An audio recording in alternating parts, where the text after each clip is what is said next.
Pandian store சீரியல்ல அடுத்த ஒரு எபிசோட்ல நம்ம சக்திவேல் இருந்துட்டு கோமதியோட கையை பிடிச்சிக்கிட்டு இங்க பாருங்க அத்தா எதுக்காகவும் கவலைப்படாத நாளைக்கு மதியத்துக்குள்ள நாங்கள் உங்களை வெளியே கொண்டு வந்துடுவோம். அதுக்காக நான் உங்ககிட்ட மன்னிப்பு கேட்டுக்கிறேன். என்னோட முட்டாள்தனத்தினால தான் நீங்கள் இம்பிட்டு தூரம் அவமானத்தையும் கஷ்டத்தையும் பட்டுக்கிட்டு இருக்கீங்க. என்னை மன்னிச்சிடுங்க அப்படின்னு சொல்லிட்டு சக்திவேல் வந்து சொல்லிடுறாங்க. அதுக்கு அடுத்ததாக பாண்டியன் இருந்துட்டு சக்திவேல் அப்படி சொன்ன உடனே ரொம்பவே ஷாக் ஆகுறாங்க. இந்த ஆளால் தான் எல்லாமே நடந்துச்சு நான் நினச்சா கடைசியில் இந்த ஆள் மன்னிப்பெல்லாம் கேட்குறாரு அப்படின்னு சொல்லிட்டு நம்ம பாண்டியன் இருந்துட்டு ரொம்பவே வருத்தப்படுறாரு.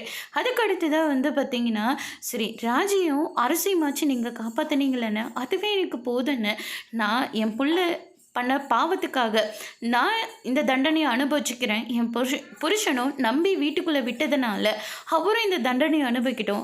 கட்டின பாவத்துக்காக என் பிள்ளையும் அனுபவிக்கிட்டோம். அண்ணன் கூட பிறந்த பாவத்துக்காக என் 2 பசங்களும் தண்டனையை அனுபவிக்கிட்டோம் அப்படின்னு சொல்லிட்டு கோமதி வந்து சொல்லிடுறாங்க. அதுக்கு அடுத்து தான் வந்து பார்த்தீங்கன்னா என்னை மன்னிச்சிடு கோமதி, உன்னை கண் கலங்காமல் வச்சு காப்பாற்றணும்னு ஆசைப்பட்டேன். ஆனால் கடைசியில் உன்னை இந்த நிலைமைக்கு கொண்டு வந்து நிப்பாட்டிட்டேன், என்னை மன்னிச்சிடு அப்படின்ற மாதிரி சொல்கிறாங்க. ஐயோ என்னங்க நீங்கள் பெரிய பெரிய வார்த்தையெல்லாம் பேசிக்கிட்டு இருக்கீங்க. நம்பி வீட்டுக்குள்ளே விட்டது பாவத்துக்காக அவன் நம்மளுக்கு இவ்வளோ பெரிய தண்டனையை கொடுத்துட்டா.